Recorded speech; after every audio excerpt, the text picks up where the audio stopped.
Hello বন্ধুরা, good morning. কেমন আছো সবাই? আশা করছি ভালো আছো। তো দেখো, এদিকে সকালবেলা চা দিয়ে ব্লগটা শুরু করলাম। আর চাটা করে এদিকে দেখো চায়ে হাঁড়িতেই হাঁড়িটা ধুইনি, ডিম সেদ্ধ যেহেতু বসাবো, তো ওদিকে ডিম সেদ্ধ বসিয়ে দিয়েছি। তো তারপরে চাটা খেয়ে সবাই মিলে যে যার কাজে লেগে পড়েছে।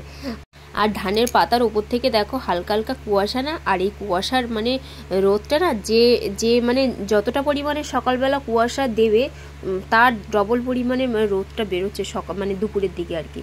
তো যাই হোক, আর বাবা দেখো এদিকে সকালবেলা একটুখানি পুকুরে জাল ফেলছে। বড় সেরকম কোনো মাছ নেই আসলে, চুনোচানা মাছ, আর বড় মাছের থেকে চুনোচানা মাছ দিয়ে একটু শুক্তো ভাজা খেতে ভালো লাগে। তো ওই জন্য বাবা এদিকে দেখো মাছ ধরছে। আর ওই মৌটি মাছটা প্রচণ্ড হয়েছে, আর মৌটি মাছ দিয়ে শুক্তো হবে, আর মৌটি মাছ ভাজাও হবে। আর পুঁটি মাছ আছে, কই মাছ পড়ছে দুটো, একটা কাঁকড়া পড়ছে, পাতি কাঁকড়া, আর হচ্ছে তেলাপিয়া মাছ আগে যেগুলো ছাড়া ছিল তার থেকে দুটো একটা, আর ট্যাংরা মাছও হয়েছে প্রচুর। তো সেগুলোই দেখো জাল ফেললে মেন মৌটি মাছটা ভরে উঠছে। আর আমার পুকুর তো বাড়ি এসে মৌটি মাছ খাওয়া শিখেই গেছে। ছোট মাছ না কাঁটার ভরে ওকে দিই না, তবে একটু কড়া করে ভেজেছিলাম মাছগুলো, তো ও খেয়েছে বাড়ি এসে। তো দেখো, আর এদিকে সকালে বাবা তো ওদিকে মাছ ধরেছিল, তো তারপরে সকালে হাজব্যান্ড আর জামাইবাবু গেছিলো বাজারে। তো বাজার থেকে দেখো কত বড় একটা জাপানি পুঁটি এনেছে। আর ফার্স্ট টাইম আমি এত বড় জাপানি পুঁটি দেখলাম আর কি। আর তেলাপিয়া মাছ এনেছিল। আর এদিকে সকালে রান্না বান্না হচ্ছে, এদিকে শাক ভাজা হচ্ছে, আর পান্তা আছে যেহেতু ওই জন্য একটু আলুও ভাজা করেছি। তো দেখো এই যে রান্না বান্না তো হয়ে গেছে, এদিকে শাক ভাজা, আলু ভাজা, আর ডিম আর আলুর ঝোল হয়েছে সকালে। তো এই তিনটে তরকারি দিয়ে এখন সকালে খাওয়া দাওয়া হবে। তো সকালে খাওয়া দাওয়া কমপ্লিট করে এদিকে দেখো বাবা যে মাছগুলো ধরেছিল পুকুর থেকে, সেই মাছগুলো নিয়ে বসছে। এদিকে বাজার থেকে যে মাছ এনেছে সেই মাছগুলো নিয়ে বসছিলাম। আর একা কাটতে গেলে না অনেকটা দেরি হয়ে যাবে। আর যে তারগুলো এনেছে দেখো, সেই তারগুলো কালকে তো পুজো মিটে গেছে, আর আমরা রাত্রিবেলা অনুষ্ঠান হয়েছিল, তো রাত্রিবেলা অনুষ্ঠানে আর যাইনি। বাতাসাটা ছড়িয়েই একটু মেলার ভিতরে একটু করে ঘুরে তারপরে আবার চলে এসেছিলাম। আর যেহেতু দিদিরা এসেছিল রাত্রে সন্ধ্যাবেলা অনেকটাই, আর কালকে এসে একটুখানি কষ্ট হয়ে গেছিলো, তো ওই জন্য আর রাত জেগে আর অনুষ্ঠান দেখিনি, তো ওই জন্য চলে এসেছিলাম বাড়ি। তো সকালে উঠে দেখো এই কাজগুলো এখন হচ্ছে।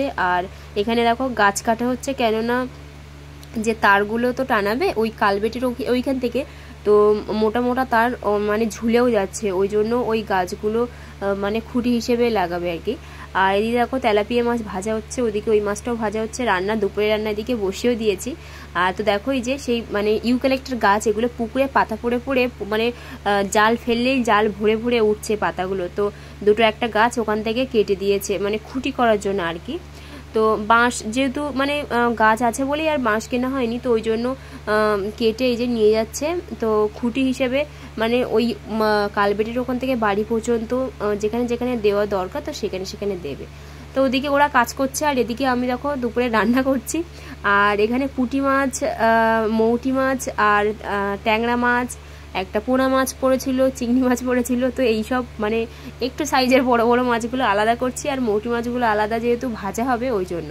আর এদিকে মা আমাকে তরকারি কেটে দিচ্ছে, এখানে ছোলা কচু কাটা হচ্ছে, বেগুন কাটা হচ্ছে, কুমড়ো, তো মাছ দিয়ে তরকারি হবে আর কি।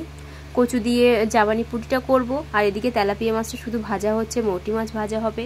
তো দেখো রান্নাবান্না কিন্তু বলতে বলতে সবই কমপ্লিট হয়ে গেছে, আর সবাই মিলে খেতেও বসে পড়েছি। আর আজকে এখন বাজে 3টে। তো ওদিকে ওরা কাজ করছিল বলে দেরিও হয়ে গেছে। তো দেখো মাছ ভাজা হয়েছে, এদিকে মাছের তরকারি হয়েছে, এদিকে পুঁই শাক, আলু, কাঁকড়া দিয়ে একটা তরকারি হয়েছে, কুমড়ো দিয়ে, বেগুন দিয়ে, পুঁটি মাছ দিয়ে একটা তরকারি হয়েছে, আর এদিকে মৌটি মাছ ভাজা। তো আজকে পুরো ব্লগটা খাওয়া দাওয়া নিয়েই করলাম, রান্নাবান্না নিয়ে। তো কেমন হয়েছে তোমরা কমেন্ট করে বলো। তো ব্লগটা এখানেই শেষ করছি, দেখো একটা নতুন ব্লগের সঙ্গে। তো ততক্ষণ তো আমরা সবাই সুস্থ থেকো, ভালো থেকো। তো আজকে মতো সবাইকে টাটা।